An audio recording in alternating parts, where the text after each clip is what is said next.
Traveling the Vortex.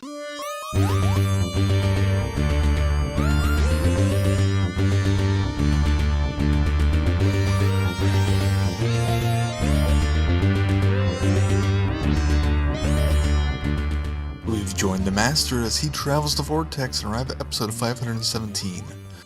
And a service corridor just isn't the same without a creature. I'm Keith. I'm Sean. I'm Glenn. How are you guys? I'm still in shock, I think. What are you still in shock for? Or about? The Oscars. Oh, yeah. Kind of a big night, you know. Yay, Coda. Yeah. That was surprise upset. Well, not for those of us that read the signs. Didn't you read the signs? I saw the signs. They had a last minute push. I think that helped them. I'll say I am very pleased that movie won, because the one that I was the front runner was not a good movie. Are you thinking Power of the Dog? Yeah, it should not have. It was not Best Picture. It was. I mean, I appreciate what it does. I appreciate the direction, and I think Campion maybe did deserve the Oscar, but I don't think the film itself did. So I was over the moon that Coda got it. I enjoyed Power of the Dog. I didn't enjoy it like I wasn't gangbusters for it. It's not an enjoyable watch, if I guess that makes sense. But it is a film that, I mean, Mel and I were still talking about it long after it had ended, and there's a lot of subtext to it, which it actually made me want to read the book to see if some of that was in there or how much of it was left. And, you know, and so again, I think that's one of those things that's the hallmark of a film that, you know, if it inspires you for that kind of stuff, then, well, there must be something to it. Yeah. But no, it's not an enjoyable watch versus Coda, which is, and Coda is exactly the type of film that I want to see win the Academy Award for Best Picture, because it is joyous, uplifting. And I don't particularly care if certain individuals in our group said it was cookie cutter. I like cookie cutter from time to time. I don't even think it was cookie cutter. I still will maintain that King Richard's the best film of the year. But I'd still say Dune, but I know it's not going to win. So, yeah, Dune's a good movie. I'm not underselling it. I don't know about I don't know about Best Picture of the Year. So good. Well, Sean, do you want to talk about the results of our contest? Must we? I'm afraid we must. Well, we tip our hats. If we had hats, we would tip them to the ladies over on Team Return of the King, because we took part in the Pod versus Pod Oscar Challenge, and it was us and the folks over at the Gold Standard podcast versus the ladies over at the Five-ish Fangirls, and we lost. There's no easy way to say it. It still sticks in my craw just a little bit, and I'm still in shock about it. It was a close race. It was a tight race. We only lost by 2 when all of the Oscar votes were tallied, but we did in fact lose. So we tip our hats to the ladies. They did a fine job in a well-run competition. And consequently, we are now being forced to watch a terrible movie of their choosing. We assume it's supposedly terrible. Supposedly terrible. Right. One of the people in our group have already seen it, and he didn't think it was all that bad. What is the name of this thing?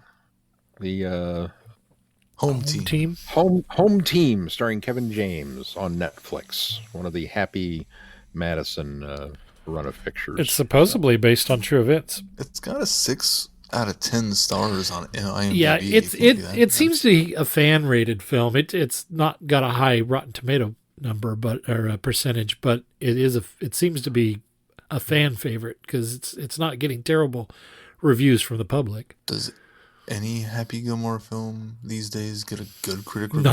Not anymore, no. So yeah. I mean, I suppose in fairness, we had joked about making them watch Cats. So, yeah.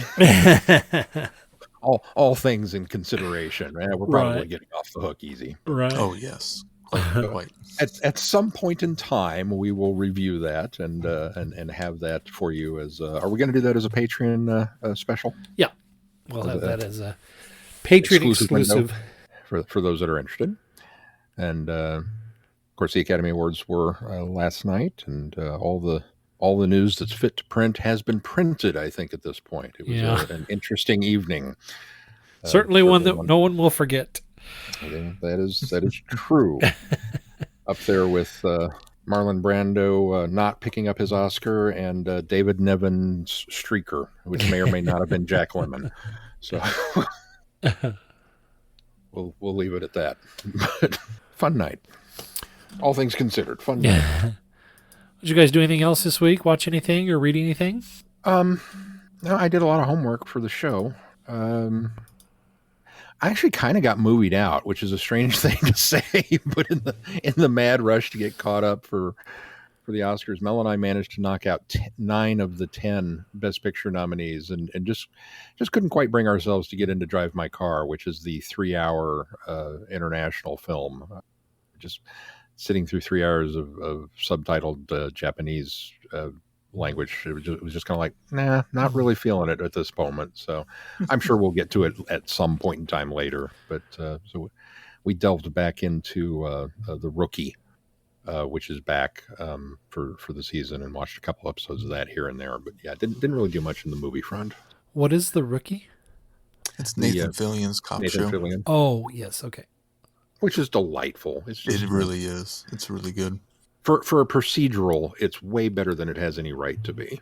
But a lot of that is just, the charisma of Nathan Fillion. And some of it, I think, is also they actually take it truly procedural. There are like events within the story, within the episodes, that have nothing to do with any bigger story elsewhere. Like it's true. Some of it is just routine traffic stops and average stuff cops deal with, which is kind of refreshing. Not everything is tied to a big serial killer story arc. Yeah, they have story arcs, but it's not as heavy. I'm wondering now if they have to change the name, because he's we're 4 seasons in, and he is officially now not a rookie. So just got the promotion. Spoilers. Keith, you doing it? I finished reading. Actually, I think I started and finished since we last spoke. Star Wars: The High Republic, The Fallen Star. Yeah. Which is the latest adult novel, and holy crap. That good, It's good. They do some very bold and decisions, and it's like an episode of Doctor Who. Not a lot of people survive. Including a whole lot of Jedi.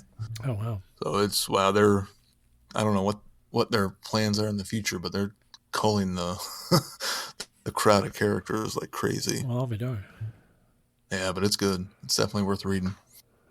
Especially if you've been able to keep up with everything. Yeah. Because there's a lot of characters that have been crossing over through the different book lines and comics and everything. So I fell so far behind. I was on a tear there for a while, and then I just kind of dropped off. Oh, you know what I did watch? I watched the Obi-Wan Kenobi trailer again. For the 700th time. Yeah, I'm so excited for this show. Hello there. Oh. And then Duel of the Fates came in. I'm a wee bit excited. Did you guys do anything else? I didn't really do anything this week either. I was kind of like Sean. I got movied out. Getting excited for Moon Knight on Wednesday, so gearing up for that. That's pretty much it. Well, that does drop Wednesday. Oh, I did watch the new Halo. Oh, how was it? It's not bad. It's the effects are good. The character models are good. It has all of those kind of hallmark Halo moments. Master Chief rips a turret off at one point and starts machine gunning things, and you're kind of grinning, going, "Ha, yeah, I remember that." Rips a turret off. Yeah, Okay. The machine gun turret. Yep. I'm just making sure that's what you said. Rips a turret off. Okay. Yeah, that's what I said. Okay. That's not what it sounded like, so that's why I was clarifying. Okay. In my head, it made sense. Am I crazy, Keith? Did it sound like something else? yeah, it sounded like something else. Okay. All right. fair enough. I'll let the listeners go back and listen and see if they think. Let's see if they think it sounded like. I'm operating on very little sleep. So I may have said something else. In my head, it made sense. But it's got those moments that are totally, if you've played the Halo game, you're like, all right, cool. Halsey and the characters are kind of there. I'm not sold on the guy who's actually playing Master Chief yet. And part of that is just my initial, because he talks, and it's not Master Chief. There's a very distinctive Master Chief voice in the video games. That's Chief.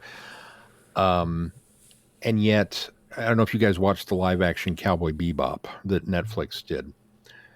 It's similar in a way where it was Bebop, but it was kind of one step parallel, where they did a similar story, but it wasn't the exact same story. Right. And I feel like that's where they're going to go with this, where they're going to do Halo, but they're not going to do the exact same Halo. Oh. And if that's the case, I think I'm going to be more okay with him.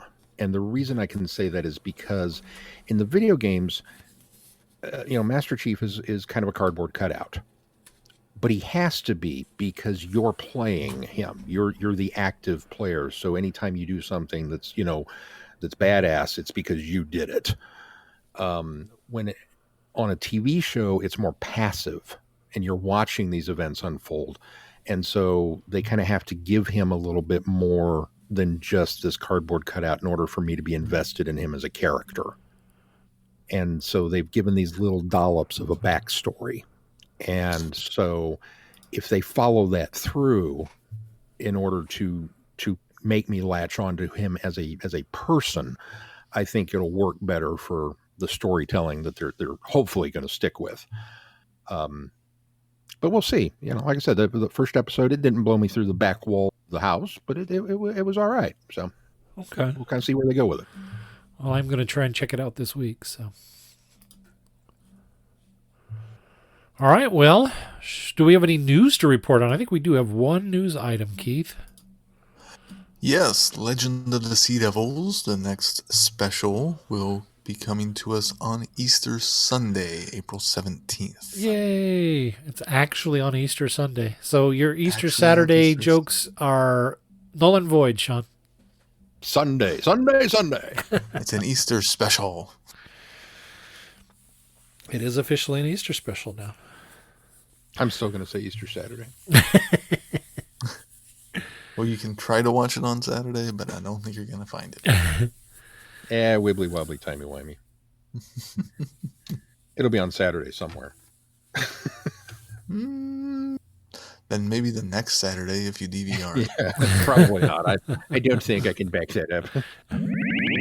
This episode of Traveling the Vortex is sponsored by Audible. They have audiobooks, they have novelizations, and they have Big Finish. So you can go and try it for free. Here's how. Simply go to audibletrial.com/travelingthevortex. Again, that's audibletrial.com/travelingthevortex. Sign up for a free 1-month trial and dip your toe in Big Finish, and then you will be like us and know what all the hype is about. Again, that's audibletrial.com/travelingthevortex. Sign up today. All right, well, let's move on to this week's reviews, which we're now moving into. If you're following along, we've moved in on our graphic to Act 1, The War Master Rage of the Time Lords. It's you! It's me. Hello. It's you! Coming soon from Big Finish Productions, The War Master, Rage of the Time Lords. You've no idea what it's like, have you? To live through war, to watch your home wither and die. When the entire universe is going up in flames, it takes a true genius to make it blaze even brighter. Who are you? I am the Master, and you are about to become a part of something beautiful. I see shards of time swirling through the sky like spitfires. Battles being written and rewritten. Countless victims, never-ending defeats. All war is senseless, but this makes no sense. What is this war? Stop! And away from it, from all the action, hiding on the edges, I see something you don't want me to see. No. Someone. A man. He's been battered by the storm, but he's holding on, and he is the only one who can help. Enough! Big Finish. We love stories. We almost certainly won't survive this. But what a way to go. Goodbye, old friend. Goodbye, Doctor. The Survivor. At the height of the Second World War on the planet Earth, Alice Pritchard wants for nothing more than the fighting to stop and do her bit for king and country. But when the village priest offers her guidance, her life will change in ways she could never imagine. Bum, bum, bum. Yeah. I concur. Get some bum bum bum from me too. Sean, why don't you go first? Oh no, Keith, you go first this week. We Keith, you go first this Sean week. and Sean and I keep going first every week, and we keep leaving you out. So, I think this was a good, solid, kind of contained story that had me interested throughout all of it, of what's going on and what's the Master really doing here. I thought Alice was an interesting character, and obviously kind of what's going on there, and kind of trying to play catch up of what's this city or this little town, and what everything that's going on. I enjoyed the ride and thought the characters were good. yeah, I would have to agree. I really liked the idea of this kind of ticking time bomb in this community of people, and she's trying to fit in. She doesn't realize that she has these powers until obviously much later, and it's kind of manifested later. Although we do know that there was one incident that at least one incident that destroyed the barn doors that she ends up repairing and then destroying again. But I thought it was kind of neat, and I like the concept of, and I think this becomes more apparent much later down the line in the box set, but I like the fact that the Master's sort of going around, while he's still the bad guy in this, and he's the instigator, and he pushes Alice along that track to agree to go with him, although albeit reluctantly and manipulatively. But I like that the Master is. It's weird to say I like that the Master is manipulating and coming up with a way to snatch up these different people for an end means, which we'll talk about later. I thought that was kind of a neat premise. The drama that unfolds with the daughter of the lady's house that runs this women's auxiliary, and coming back and being this, that type of flirt and city girl, and she immediately hones in on Alice's, boyfriend, or not boyfriend, but the guy that Alice likes, to steal him away. That was, kind of intriguing. Gave Alice a motive in order to become rageful, even though I think she was again very much pushed by the Master giving her the jewels, or whatever they were, gems that would amplify her power. So I thought that was kind of cool. It's just the political intrigue, and then the turning it, not even turning it, but the little surprises at the end of the trial when it's revealed about the ship coming down and her aunt actually finding her, or taking her in after being dropped off. And I think we all suspected that she wasn't maybe from Earth, but early on. But I did think it was a neat revelation at the end of this. So overall, it was neat. It was well acted. I really believed that Alice was this tormented, maybe even not on the surface, but internally tormented by the things that were going around her. And I thought that the gal that played her, Catherine Pierce, was really the highlight of the entire story. I thought she did such a good job portraying Alice. I also liked how her powers were a bit more complex than just, telekinesis. It wasn't that she could just move stuff with her mind and destroy things. It was she could reach through time to influence what a setting is. I thought that was really cool. The fact that she's able to pull things forward to fix or break, based off of whatever. I thought that was really cool and really clever. Yeah, there was a lot to like in this one, starting and ending with Derek Jacobi. From the get-go, his portrayal of the Master really, for me, harkened back to Roger Delgado. And the fact that we've got him, incommunicado in this small village, cosplaying as a priest. just right off the bat that he's back in disguise and back at it, using the persona of the Reverend Magister, which he was that was his persona in the Demons. Yeah, he just fell right back into it, and it was so perfect. And it kind of added a level that we didn't get in the previous set. Where I'm sure he was in a disguise of some sort, but this one really felt very much, that's part of the MO. What's he up to? And then kind of just being in on it from the get-go, that this is, he's manipulating this poor girl, and oh yes, well here's this alien shrapnel, and you should hold on to it, and it will give you these powers, and oh, this isn't good. Oh, don't do it, Alice. And really just kind of, fell in love with Alice in a kind of a strange, sinking way. And when the daughter showed up, wow, how insufferable can you be?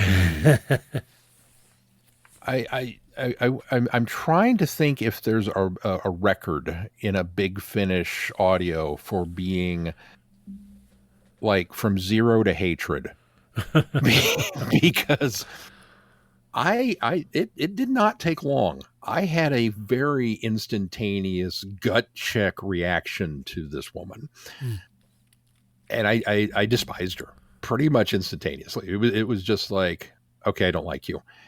And then it went downhill from there. And I'm not going to lie, when Alice was mentally throttling her, I was kind of rooting for her. I didn't feel bad. It was not a moment of tragedy. It was like, yeah, get her. I mean, anybody else? She deserved it. I'm sorry. No, I would concur. I don't know that she deserved it, but I agree with the amount of distaste or dislike of the character, and very well done. It wasn't quite Nurse Ratched and One Flew Over the Cuckoo's Nest showing up, but it was up there. Darn close. I don't know why, but just, man, she set my teeth on edge. And so I was quite, I was quite happy for her comeuppance to be what it was. And that's a terrible, terrible thing for me to say. But, she spends the rest of her life being looked after by a nurse and won't speak again. Aw, that's a damn shame. I mean, I'm petty about it. I'm not even gonna lie. But for Alice, I felt genuinely bad for Alice that she kind of went through, what she did, and especially not knowing the Master's end game at this point, because this is so early in the box. Just that he's after her for some reason. This is above his normal mischief. That there is an ulterior motive here. I didn't see the twist that she was extraterrestrial. I just assumed that she was a person of abnormal Esper powers or something. But that was a nice twist to explain it. And like Keith, the fact that her powers were not just the normal run of the mill psychokinetic abilities was kind of an added. I forget what he named it. Temporal or time psychonaut or something. I don't remember exactly what it was, but that was an added bonus, I think. Yeah. Chronocycle. Chronocycle, thank you. Yeah. And then de-evolving into a Salem witch trial at the end was very kind of a classical. Well, of course we have to go there, and I'm honestly kind of shocked that we didn't get a full-on burner at the stake moment. He kind of whipped the crowd into a frenzy. Yeah, I think that was another thing I liked about it was Jacoby's performance there as the master was very. I mean, the manipulation of the audience and the jury at that trial was just masterfully done. And masterfully written, masterfully performed, and it really brought a lot of intensity to that scene. What's cool is the original concept apparently would have been had it set in the 1660s and had the master be a witchfinder general, which obviously was vetoed by the BBC since they plan to do that in Series 11. Yeah. Oh, yeah. Yeah, because this would have come out in, 2019? So, yeah, that would have been around that time, too. I'll be darned. Too many similarities, I suppose. Well, when you want to have it in the same setting, essentially. Yeah. TV gets precedent. Well, let's talk about the next... It's got to feel good as a writer when you submit something and they tell you can't do that. We're doing that on TV. Oh. Yeah. Well, I guess I'm in the right wheelhouse.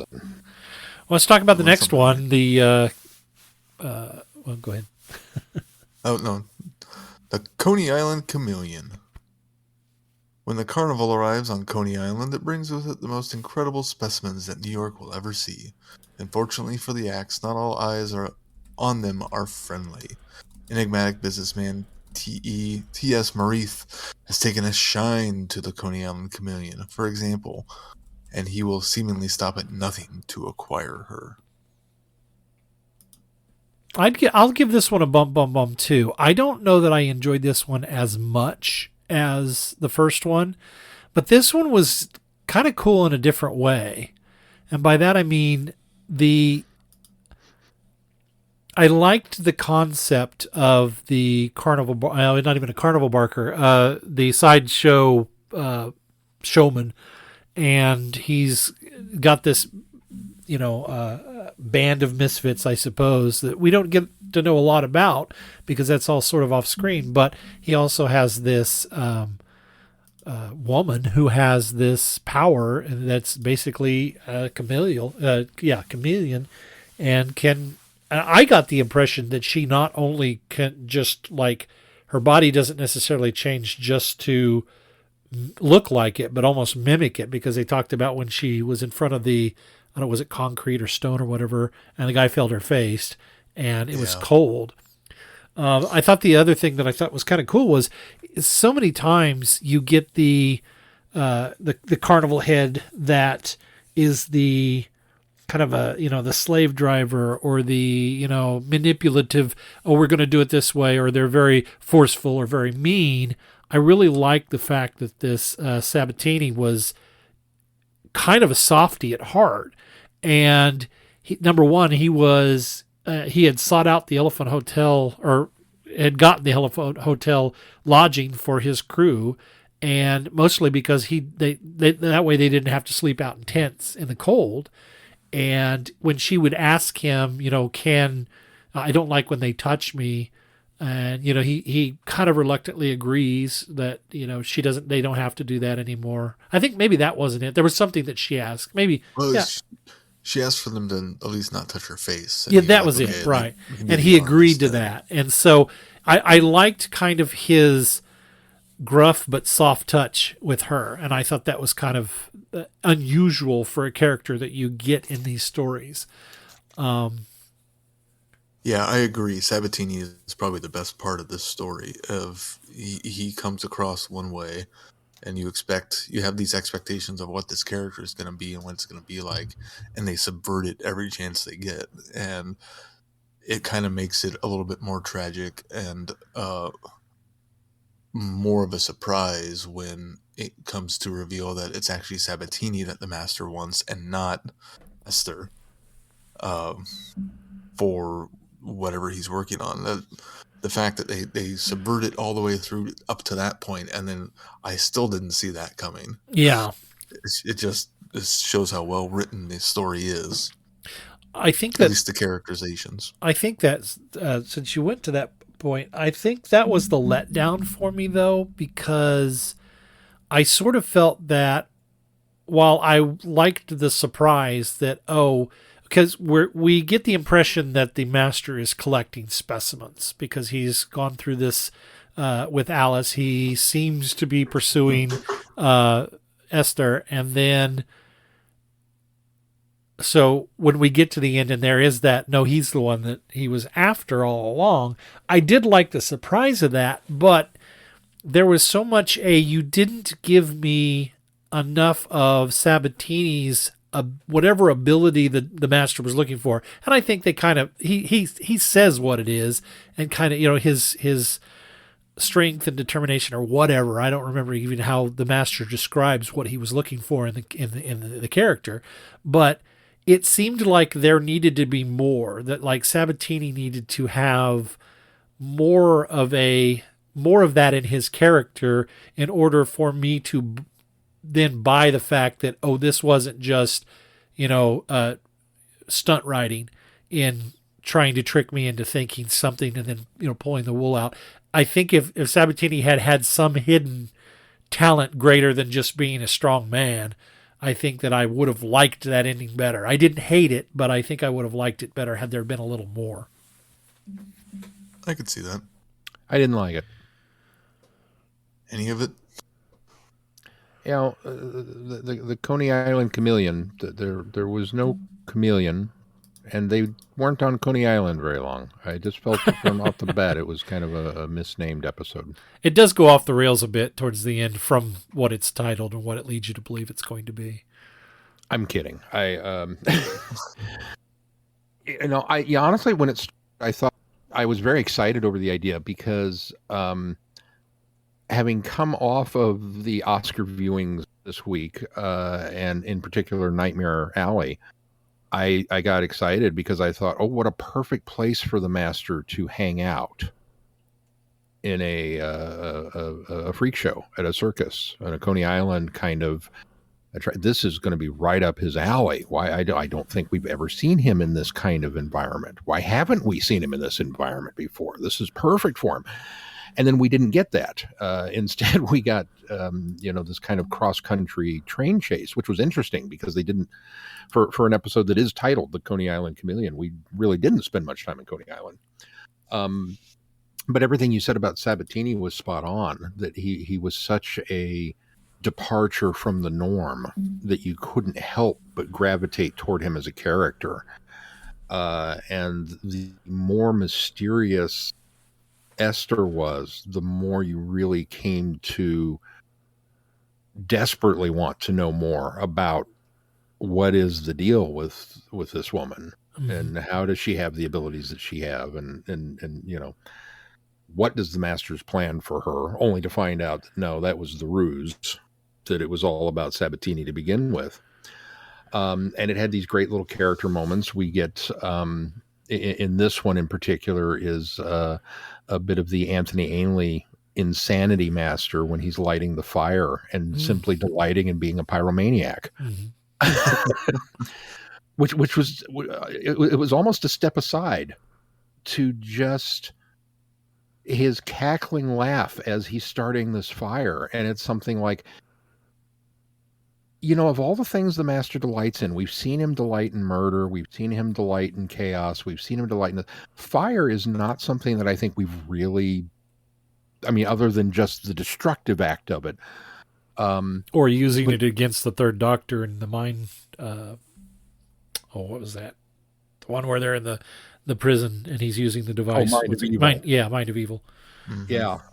But yeah, it really kind of struck me that That's totally in fitting with this guy. I would not be surprised to discover that he's a pyro at heart. It just kind of like, because of course he is. Yeah, all right, sure. And once again, Jacoby sold it. He just, the more I listened to this man, the more amazing he got. Like he wasn't already amazing, but man, he was good. And so then we get to the end, and as you said, Glenn, it did kind of felt like, well, everything but the kitchen sink. What else should we throw in here? We've had the chase. We've had this. We're now in New Orleans. Well, we're going to go on a boat and have a chase onto a paddle steamer. Why? Okay, because Because we can. because we can. Why It's not? audio. We're not paying for these locations. All right. And then kind of the final reveal that this is what the master's after is actually Sabatini. And the rug kind of gets pulled out from under us at that point, because it's like, huh, okay. And it was a good twist, but at the same time, it seemed extremely convoluted, Yeah. because he could have taken him at any point in time, Right. realistically. And I mean, we all know the master is he's so in love with the sound of his own voice and his convoluted plans that he that's often his downfall, is how convoluted his things get. But this one seemed unnecessarily so. Yeah. Dude, you conk him on the head. You know where he lives. He's in the elephant. I don't imagine that was difficult to find. It's an elephant. You go and because I'm imagining something that looks like, like Moulin Rouge. It's carved. It's a wooden elephant, right? I mean, it's got to be. It's Coney Island. It's got to look like an elephant. You go and you conk him on the head and you put him in the ship and you fly off. Why all of the subterfuge? He said he did have some sort of line at the end about why he went through all that he went through. To get And there was a bit of a justification for it, and a bit of a, well, because I needed you to prove that you were blah blah. And it's like, that's thin. That's kind of justifying the runaround because you wanted to do the runaround and you felt like you needed to justify the runaround at the end of it. Right. It was putting the cart before the horse for me. It was just kind of there because you felt like you had to. Yeah, and I think inserting that kind of line of justifying why that happened, and then we can't remember exactly how it was said. It was obviously done poorly. So, Right. My bigger complaint with the whole story in general is that there wasn't enough Derek Jacobi. That it was spent so much time with Sabatini and Esther and them being chased, but obviously we're spending it with them instead of the person chasing them. So it's just not as much of him as I would like. Yeah, I can see that. I can see that too. So yeah, I'm with you, Glenn. I enjoyed this one, but not as much as the first. Hello, fellow time travelers, and welcome to the Doctor Who Target Book Club podcast, the only podcast to discuss, in story order, all the Doctor Who novelizations. My name is Tony Whitt, and every 2 weeks or so, I'm joined by a 2 to 3 person discussion panel, including our so-called expert who's been a Who fan since 1979. That would be me.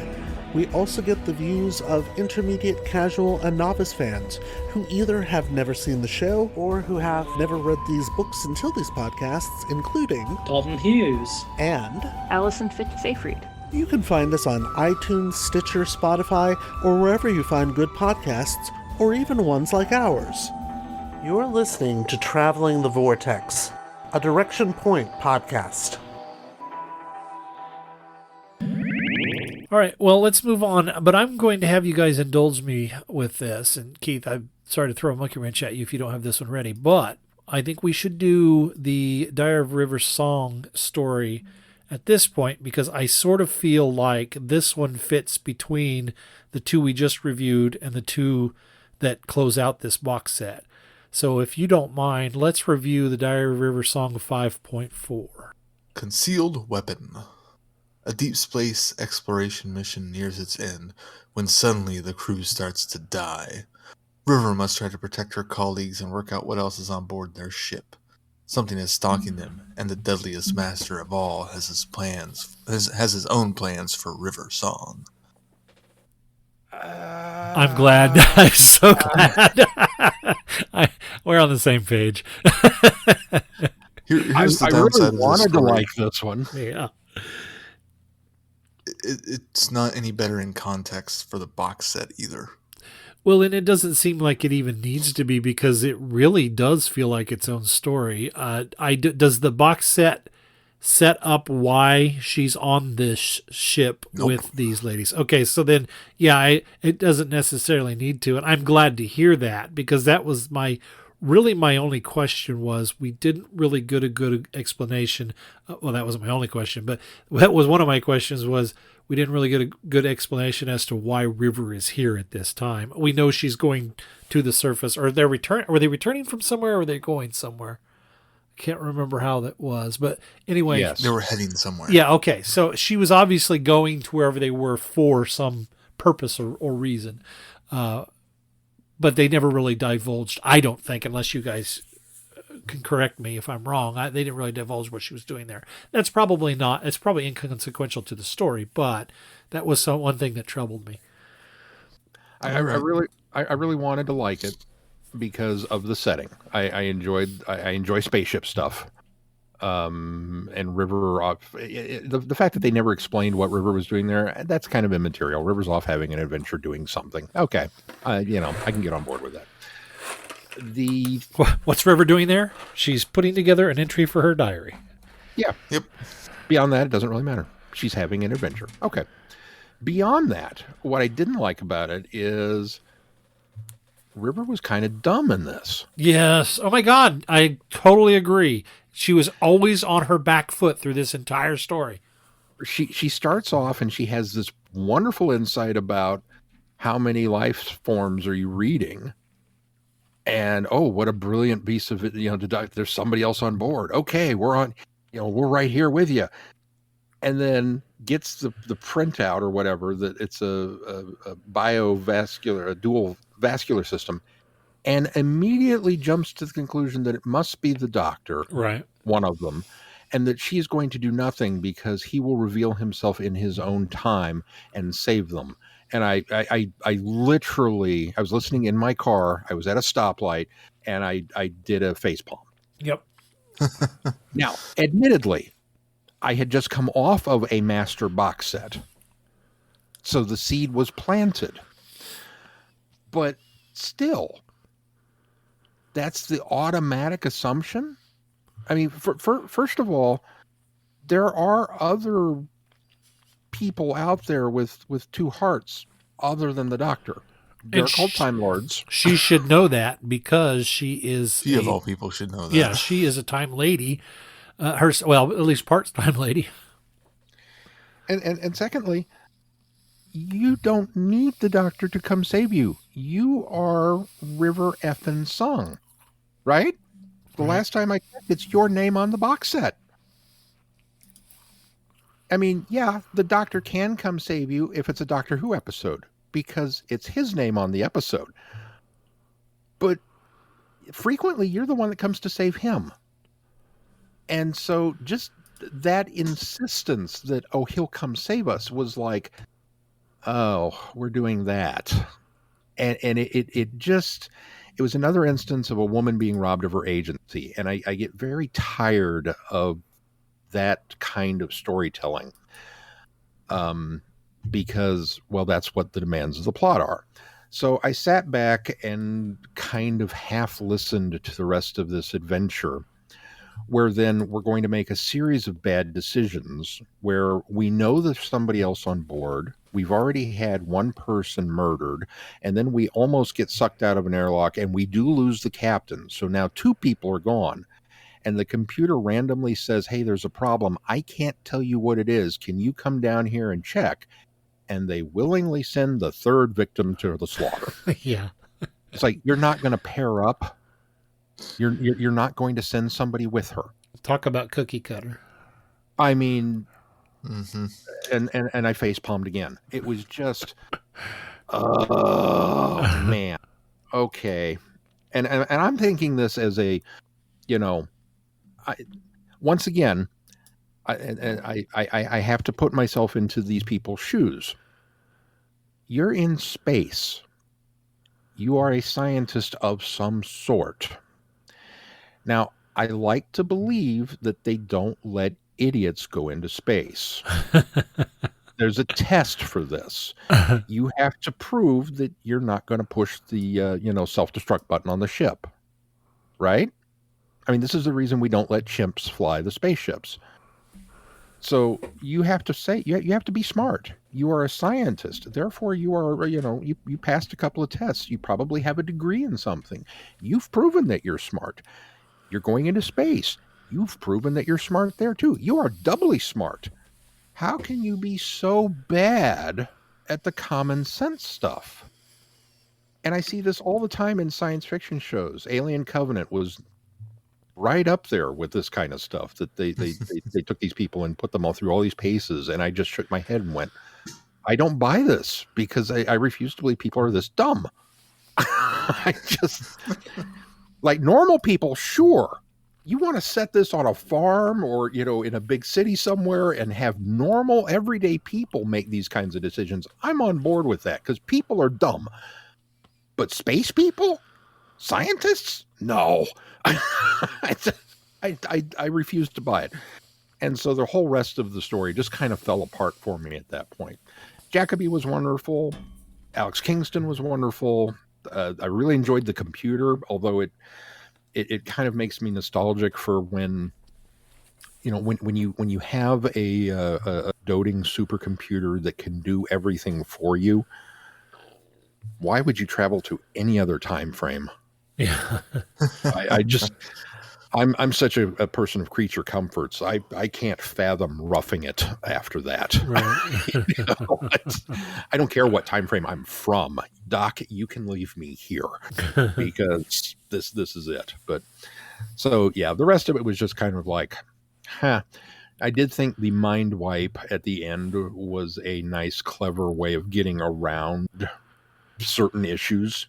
Yeah. That would have, and I liked the fact that the master's rationale for it, that he's, looked into her future and knows what she's all about. Right.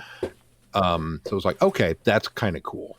But beyond that, yeah, I really wanted to like this one, but I couldn't get past the rest of it. I had hoped that there was I know that every time we have a River box set, there's a good chance that she's either A, going to encounter the Doctor and not be able to reveal who she is, or B, there's going to be something that happens that the Doctor loses his memory, so he doesn't remember meeting River. And I thought in this one that they wouldn't maybe necessarily have to do that.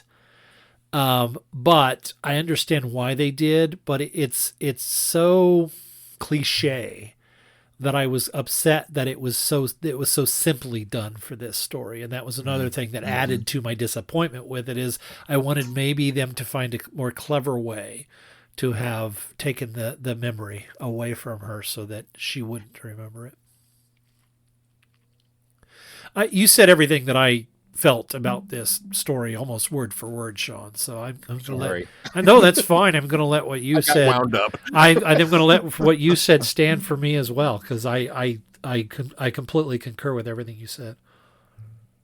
To be fair, I work with scientists, and sometimes they don't have as much common sense. So the common sense of splitting off in pairs, Lots of book smarts, but not common sense. Yeah, sometimes that's not there. So, that's how you can kind of rationalize why sometimes they do stupid stuff on these stories. Well, they don't always have the common sense. Keith, you've listened to this box set, right? Yes, and this is the one. This is the one with the Masters. I think Missy's one of them. The Roberts Masters one, and I don't know who the other one is. I believe it was Sims. Oh, was it? Okay. If I remember correctly. Okay. So this would have been the fourth Master encounter with this one. So okay. No, it wasn't Sims. It was Crispy Master. Oh, was it Beavers? Jeffrey Beavers? Yes. Okay. Yes. All right. Well, now that we've stepped away and done this one, because I really felt like this was kind of the third part of the Doctor going through and collecting, the Master going through and collecting the specimens for to set up this next arc, which I think we're going to kind of combine. So, Keith, go ahead. The missing link and darkness and light. On a desperate world in the distant future, the Master embarks on his latest scheme, aided and abetted by a team of brilliant scientists. But who is he truly working for? And at a universe war, is there anyone left in the cosmos who can stop him? Bum, bum, bum. Yeah. I was fairly surprised that we got to kind of the main plot of what he's doing so quickly. Yeah. I kind of expected 3 stories of him gathering people and 1 story of it all going wrong. I agree. Yeah, and in fact, I think that's part of the reason that I wanted to inject River Song in here, because I wish I had listened to it that way, because then I think it would have felt a little more or a little less rushed, because I sort of felt the same way, that this would be a third story of him pursuing someone, and then we would get the culmination of that. Well, and so while it gets to it quickly, I was glad that it got to it quickly, because it would have I would have been worried with a 4-story box set that they would have spent so much time telling these other stories and tiptoeing and postponing the meat, as it were, and then they'd have to rush through to try to tell the story that they wind up telling in 2 parts here in 1. And so I was pleased that it was kind of scooted forward and we kind of learned really what's going on a lot sooner than we would have normally. Yeah. For the feel that it should have been a 1-2-3 punch, I love the fact that it was a 1-2 punch that we told this story as a 2-part, because so frequently we wind up getting to the finale of a thing and then saying, man, I wish we'd had more time with it. I wish that this had been differently. I wish that the pacing was a little different. And this one, while I agree with you, Glenn, that it kind of felt rushed that they got into it, if you place the River Song story where it was, it's almost perfect in a way then, because it does feel like this needed the 2 parts to wrap up the story that they were telling with. Yeah, I suppose that's true. Master plan. And while they could tell some cool stories of him going and gathering more people, it's gonna be the same basic thing. Yeah, and you didn't need any more of it. Yeah, it's him going to a situation, probably with the upper hand already, and then winning at the end, getting the person he needs. I mean, the only thing we get to do is learn about different abilities that would be out there in the universe. Especially from the standpoint that very few of it's not like everybody who was in those stories came back and teamed up in the finale, which is I kind of was expecting that, but we didn't even go there with it. So, like, we got 1, right? Because Sabatini never even came back. No, yeah, Alice was the only one. Yeah, Alice was the only one. Now, I got the impression that they were killed. Well, yeah, whatever was extracted from them to create the what they call it, the rage. I got the impression that they were killed or disposed of in some way, and that's probably what happened to Sabatini and the creature that the Master was collecting in the last one, or in the Diary of River Song one. Yeah. I think that I got really excited when the 8th Doctor shows up, and I thought, okay, this will be interesting how they're going to do this, especially since he's not going to be able to know by the end of the story who the War Master is. And so I thought maybe they would be coy and they would never actually encounter each other, and then they finally do. But I thought that the running through ventilation systems and the eighth Doctor, mentioning that he's actually gotten pretty good at it. Because if you think about it, the Trial of the Time Lord stuff was probably right prior to this. And there's also that one where he's, going through the utility ducts in that one on the Dalek ship. So I thought that was kind of funny that and obviously it's happened before in other stories as well. But I thought that was kind of funny that they did that. But I was really pleased when the Eighth Doctor showed up, and I think that the Eighth Doctor in this story, I really enjoyed him trying to put things together, and the closer that he got, I like the idea that Alice was actually this beacon to draw him there. Because he was kind of the missing link, or not the missing link, but he was the last element that the Master needed for the creature. And I liked how it was winding down to this, where are we going to go with this? All the way down to the fact of the Doctor's having these, he's struggling to kind of keep his senses about him the closer that we get. And at the end, when he's the Master, the cliffhanger in this is fantastic when the Master's got him and he's getting ready to do the surgery. I thought that was amazing. So great climactic ending to it as well. You want to talk about, you were excited when the Eighth Doctor showed up.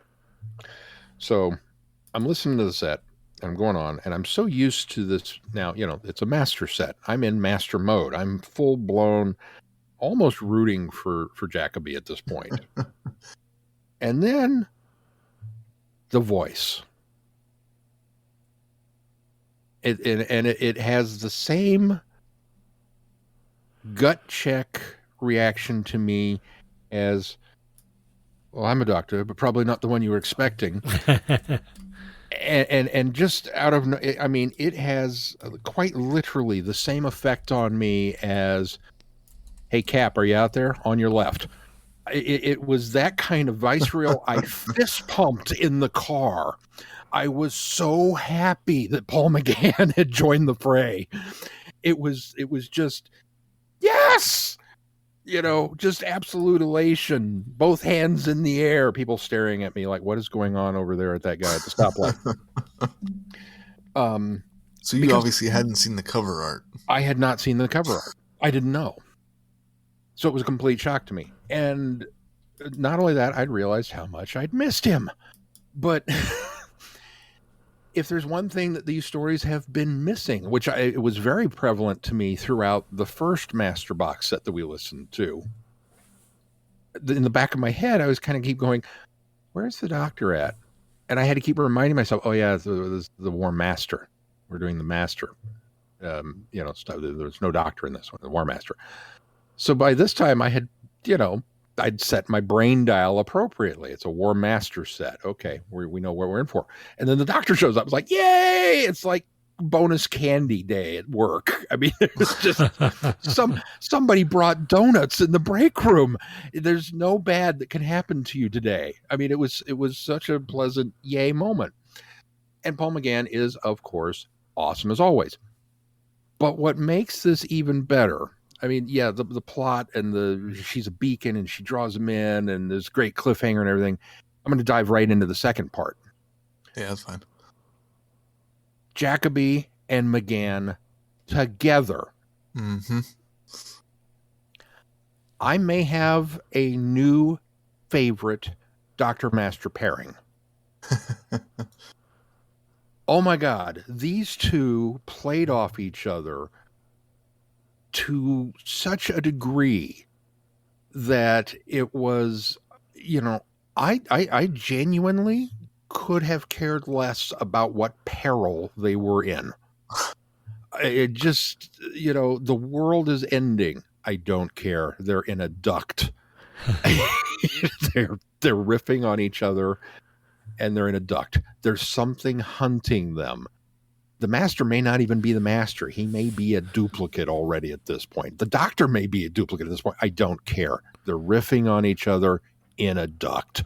This is as good as writing for will ever get.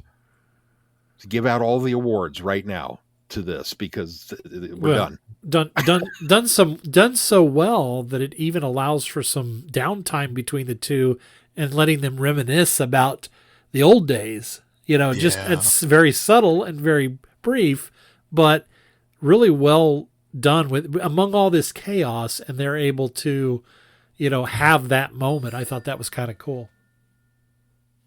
Just amazing. I could spend the rest of our episode talking about that. I will let somebody else go on now, because I was so beside myself pleased. You have no idea how happy I was with that. Yeah.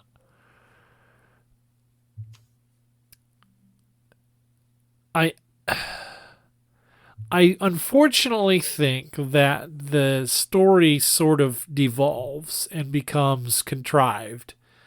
I think that the rage absorbing the essence of the two, and then having to then do this weird, bizarre mental battle with them, and the doctor encouraging the master and saying that he could, we can do this, and that kind of got really weird and strange and unnecessary for me. And so I was trippy. Yeah, and I was kind of let down by the time we got to this point, because it really the entire story was firing on all cylinders, and we had this great doctor master relationship, and then there's no reason for things to happen the way they happened, other than we've got to resolve this story somehow, and this is really the only way we can with a horror that we've created as a villain in this, and by that I mean the rage.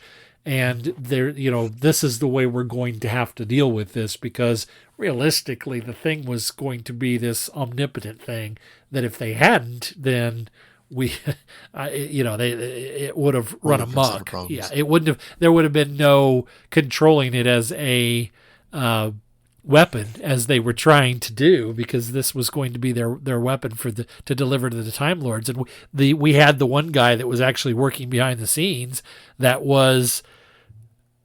On a was basically I lost my train of thought. He was basically betraying the master and was behind his back, in connection or connecting with the Time Lords, and was going to, deliver the rage as well. So, yeah, I can visualize how that conversation went. I guarantee you it was something along the lines of the author turned it in, and the guys at Big Finish went, "This is great. This is incredible. You've only got 30 pages here. It ends with the master and the doctor in a duct, and you don't have an ending." And the writer said, "Yeah, I'm spent. It's the greatest thing ever. We don't need an ending. You just end it there and people will be happy." And Big Finish said, "No, you've got the rage out there. We've got to have an ending." And he went, "Well, then you figure it out, because I'm done."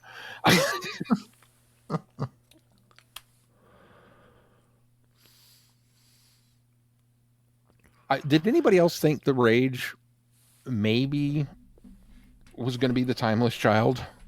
The Nightmare Child? The Nightmare Child? So I'm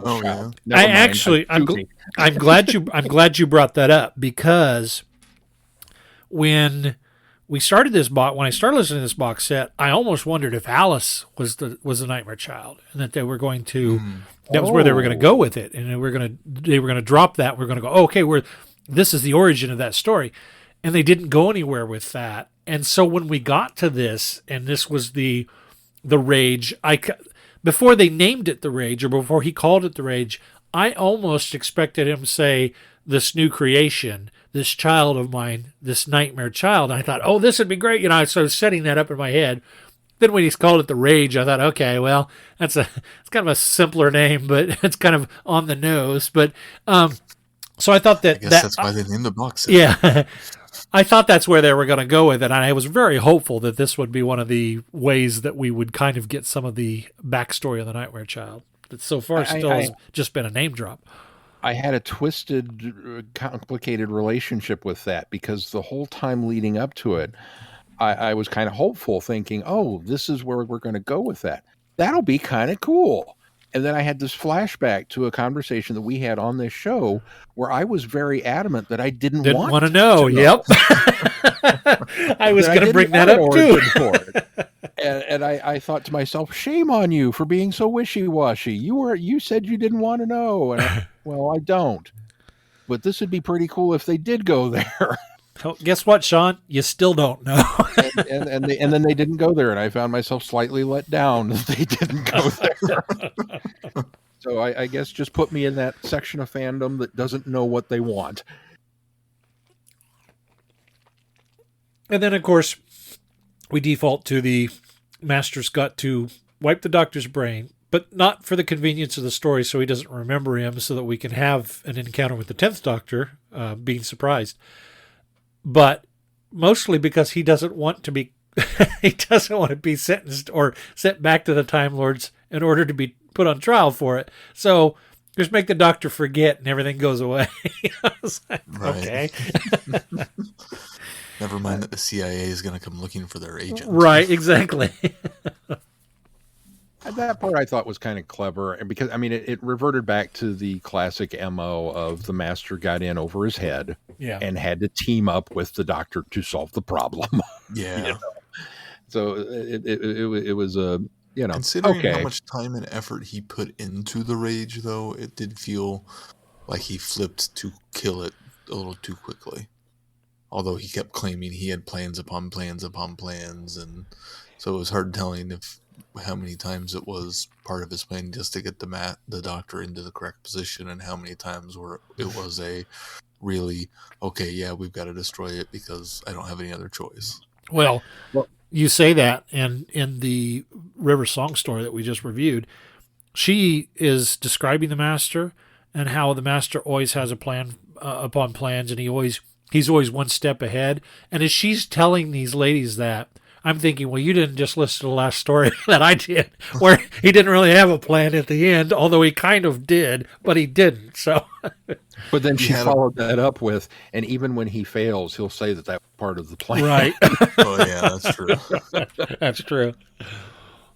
But then I loved the admiration that in Jacoby's voice when the rage had pulled the fast one, and he was full of admiration. Oh, you clever thing, and that he knew he'd been got, and that he didn't have an out, and it was just like, okay. And then he had to revert back to his standard.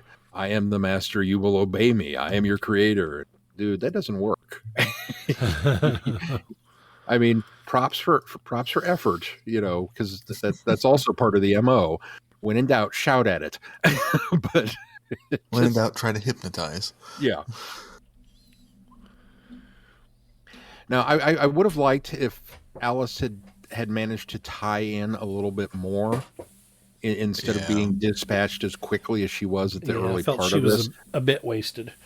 In fact, had Rage, if that had been kind of, if maybe even that had been maybe the cornerstone personality of the Rage had been Alice, and that it was her rage that it was named after, and that was allowed to bubble to the surface at the end, that she was still a part of it or something, that would have given me a little more a sense of closure, I think, with why it was able to be taken care of as easily as it was.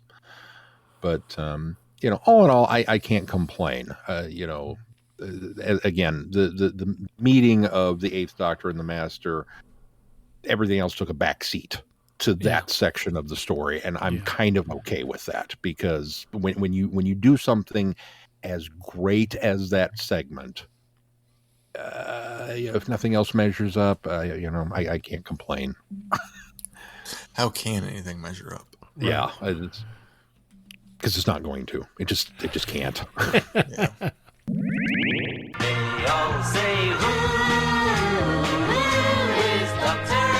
Do you collect Doctor Who? Do you have Doctor Who items and you don't know you collect Doctor Who?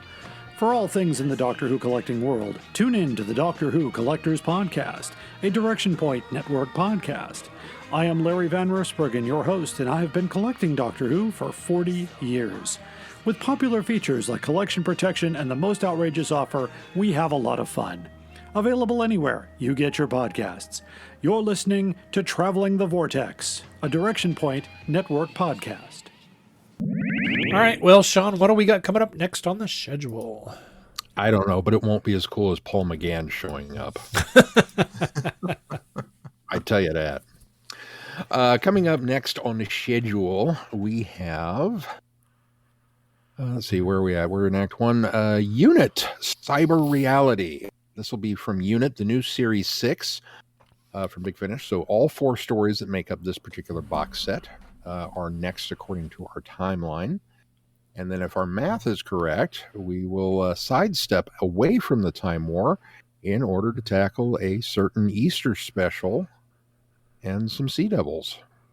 Then we'll dip back into it with the War Master, Hearts of Darkness from the War Master 5, and that'll be 4 more Big Finish stories coming at you. So lots of Big Finish on the way.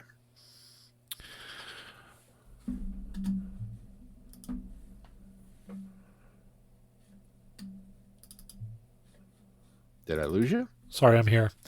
Oh, sorry. No, you're okay. I had an issue.